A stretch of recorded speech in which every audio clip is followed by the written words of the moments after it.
एक सीजा लिमिटेड नाम की कंपनी है, सीजा लिमिटेड, और हमें उसका कैपिटल स्ट्रक्चर दिया हुआ है। सीजा लिमिटेड का कैपिटल स्ट्रक्चर हमें दिया हुआ है। क्या है capital structure? Equity share capital 10 रुपए का एक शेयर और 8 लाख की, मतलब 80,000 शेयर है। 80,000 इक्विटी शेयर हो गए। Retained earning 20 lakh, 9% preference shares, 12 lakh amount है और 100 रुपए का एक शेयर है। तो 12,000 शेयर हो गए। कितने हो गए? 12,000 शेयर हो गए। 12,000 प्रेफरेंस शेयर। और लॉन्ग टर्म लोन है 10 लाख रुपए, जिसपे 12% क्या है? इंटरेस्ट का रेट। और इसके बाद हमें दिया हुआ है interest coverage ratio. Interest coverage ratio, इस पे स्टार मार्क है, देखिए ये 8 दिया हुआ है हमें। कितना है? 8। तो ये बड़ी इंपॉर्टेंट इंफॉर्मेशन है। इंटरेस्ट कवरेज रेशो का क्या मतलब है कि इंटरेस्ट से पहले की जो इनकम है, इंटरेस्ट पे करने से पहले की इनकम, जो इंटरेस्ट हमें पे करना है, पेबल है, उससे 8 टाइम्स है। कितनी है? 8 टाइम्स। क्या चीज? इंटरेस्ट पे करने से पहले की इनकम, तो उसको क्या बोलते हैं? ईबीआईटी। ठीक है। तो ये हमें क्या दिया हुआ है कि जो ईबीआईटी है, क्या है? ईबीआईटी, वो 8 टाइम्स है किसका? जो इंटरेस्ट पेएबल है। और इंटरेस्ट पेएबल देखो आप, ये लॉन्ग टर्म लोन कितना है? 10 लाख रुपए, 12%। तो इस पे इंटरेस्ट कितना बन गया? 1,20,000। तो इंटरेस्ट हमें देना है 1,20,000, और इंटरेस्ट कवरेज रेशो है 8। तो इसका मतलब 1,20,000 को 8 से मल्टीप्लाई कर दो, तो आपके पास ईबीआईटी आ जाएगा। क्या आ जाएगा? ईबीआईटी आ जाएगा। फिर उसके बाद जो इनकम बचेगी उसमें 30%, अब ये इनकम टैक्स रेट है, वो लेस करेंगे। ठीक है। तो आगे बढ़ते हैं।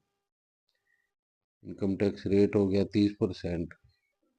प्राइस अर्निंग रेशो 25 टाइम्स है। Price earning ratio 25। ठीक है। कि मतलब जो मार्केट प्राइस है वो अर्निंग से 25 टाइम्स है।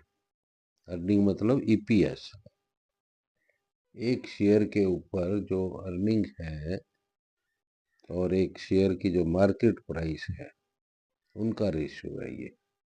तो प्राइस जो है ईपीएस से कितना है? 25 टाइम्स।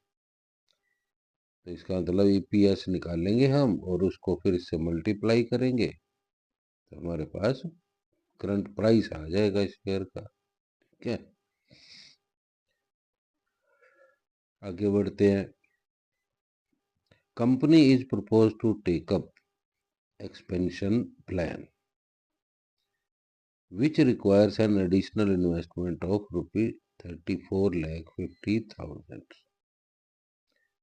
तो एक्सपेंशन प्लान करना है, इनकम बढ़ानी है, तो उसके लिए तो जो है फिर एडिशनल इन्वेस्टमेंट तो करनी पड़ेगी। ठीक है। तो वो कितनी है? 34,50,000 की एडिशनल इन्वेस्टमेंट करनी है। तो क्या हो जाएगा इससे? ईबीआईटी बढ़ जाएगा। ईबीआईटी बढ़ जाएगा कितना? 6,15,000 पर एनम।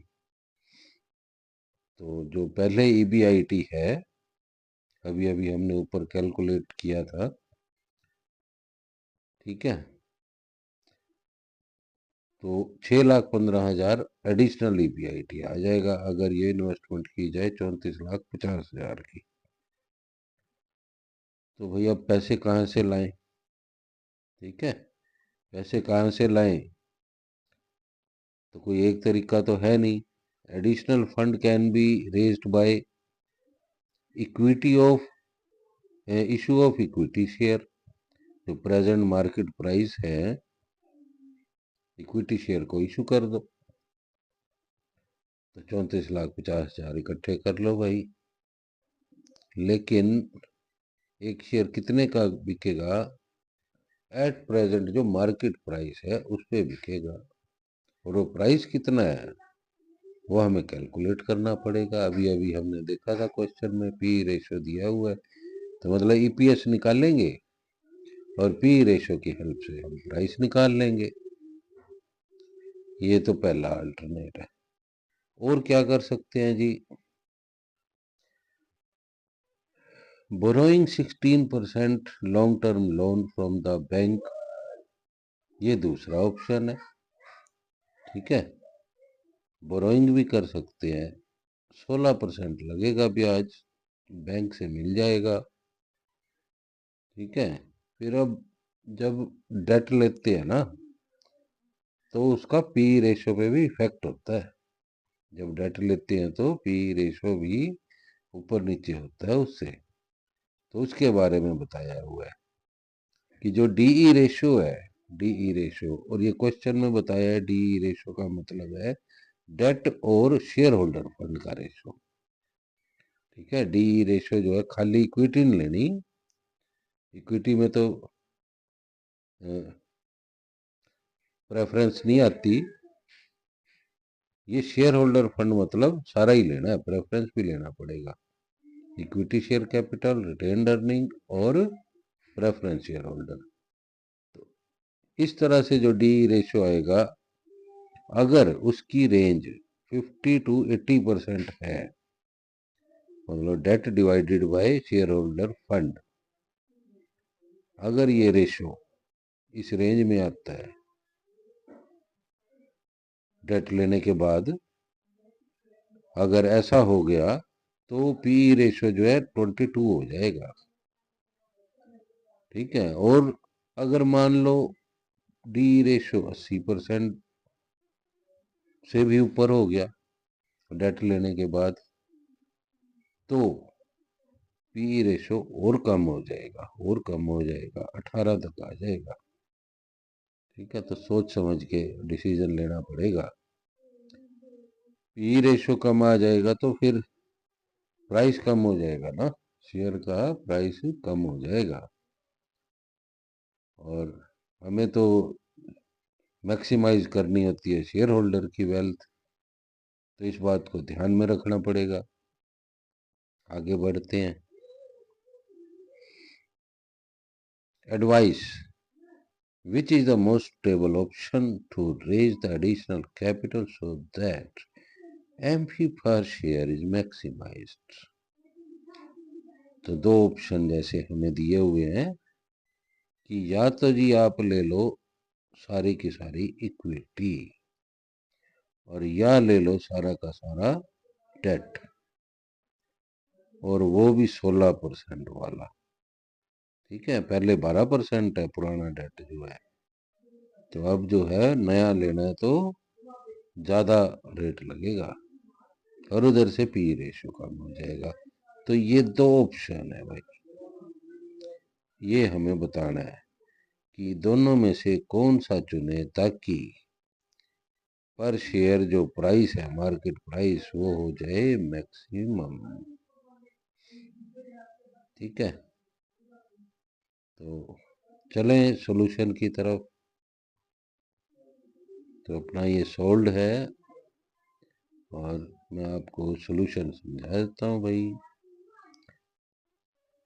तो कैपिटल स्ट्रक्चर वर्किंग्स मई 23 में आया हुआ है 10 नंबर का। ठीक है, खास ही क्वेश्चन है ये। तो सबसे पहले हमें क्या दिया हुआ था?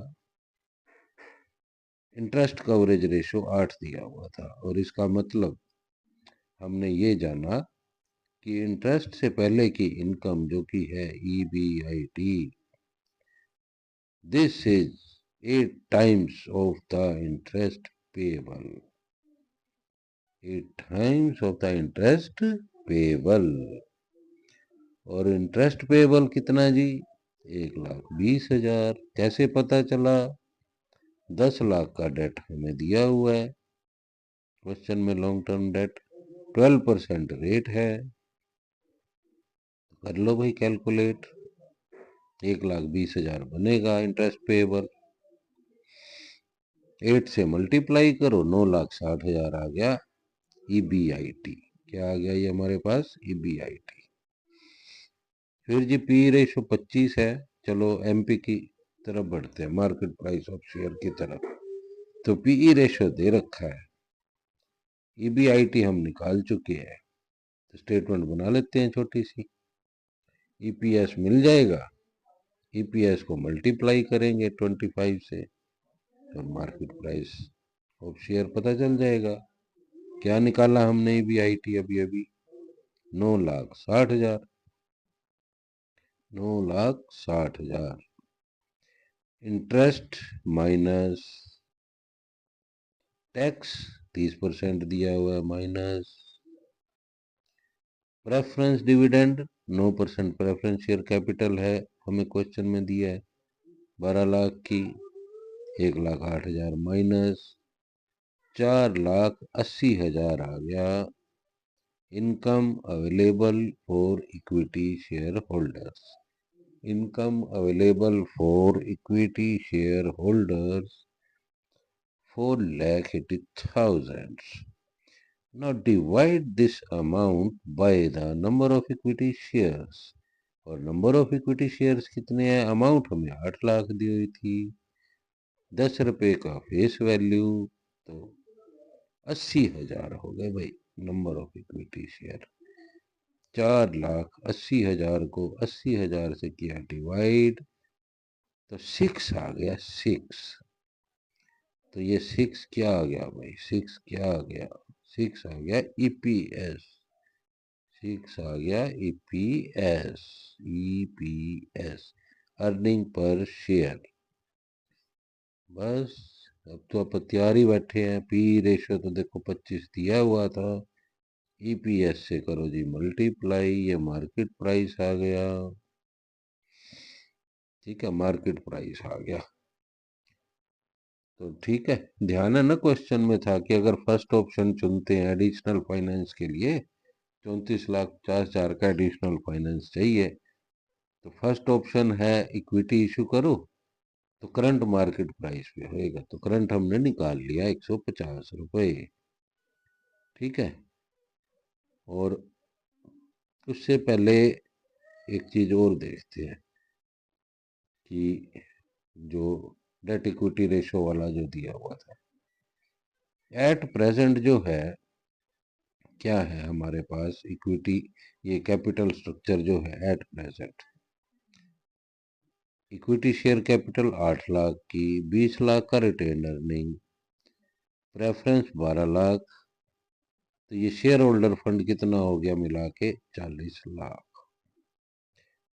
तो डेट इक्विटी रेशियो निकालना है ना, जो क्वेश्चन में बताया हुआ है कि इक्विटी आपने शेयर होल्डर फंड को मानना है एज पर क्वेश्चन। तो डेट तो है 10 लाख का, शेयर होल्डर फंड आ गया 40 लाख का, 25%। डी रेशो आ गया 25%। तो हमें क्वेश्चन में बता रखा है कि इस डी रेशो पे तो हम 150, पीई रेशो जो है 25 जो एग्जिस्टिंग है वही रहेगा, पी रेशो चेंज नहीं होगा। और अगर एडिशनल फंड जो है, मान लो हम लेते हैं डेट से, डेट से तो क्या होगा? डेट से लेते हैं मान लो, तो फर्स्ट ऑप्शन में तो देखो 150 के हिसाब से फिर क्या है, 23,000 शेयर इशू करने पड़ेंगे। ठीक है, 34,50,000 तो हमें इन्वेस्टमेंट चाहिए, 150 करंट मार्केट प्राइस जो है अभी अभी हमने कैलकुलेट किया 23,000 शेयर इशू करने पड़ेंगे। और अगर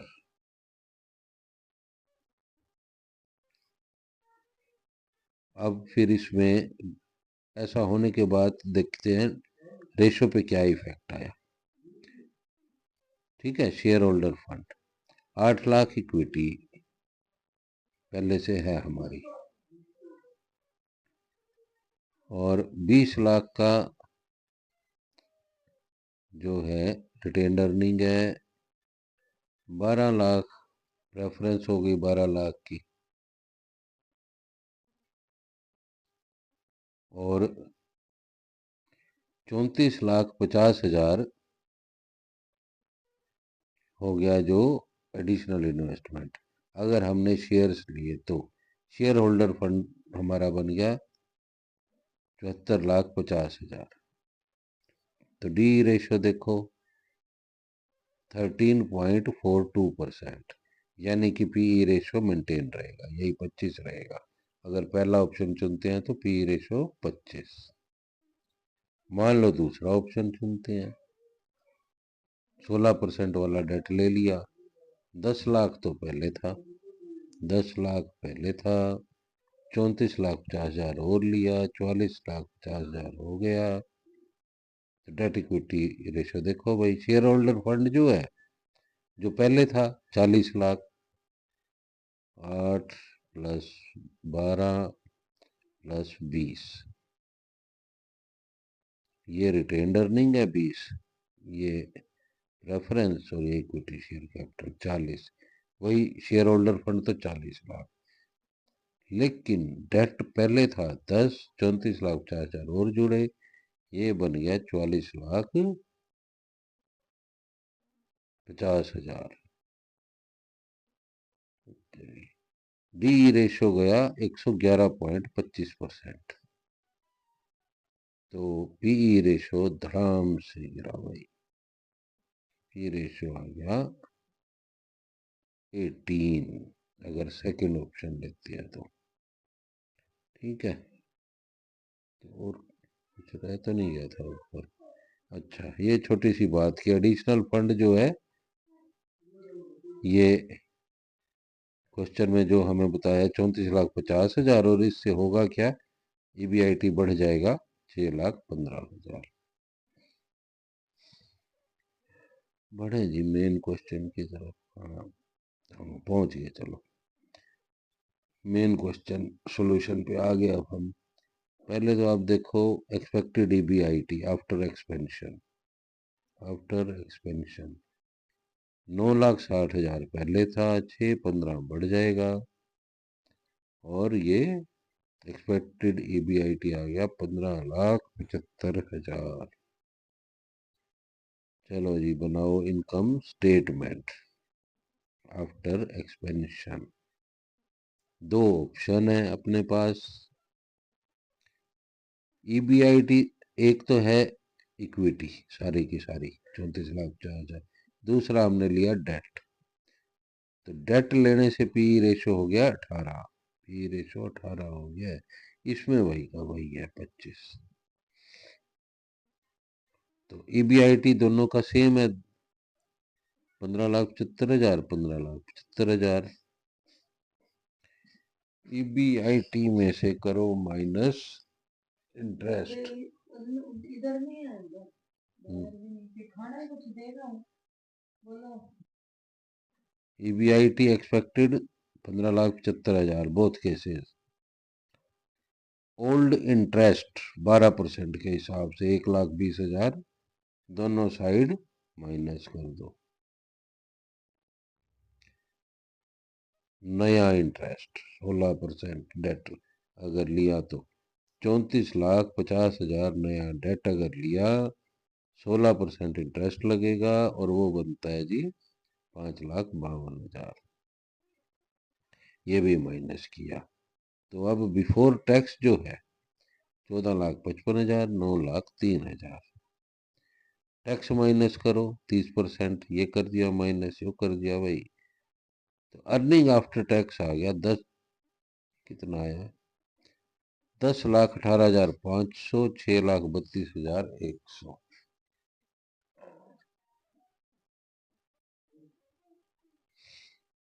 आगे बढ़ते हैं जी।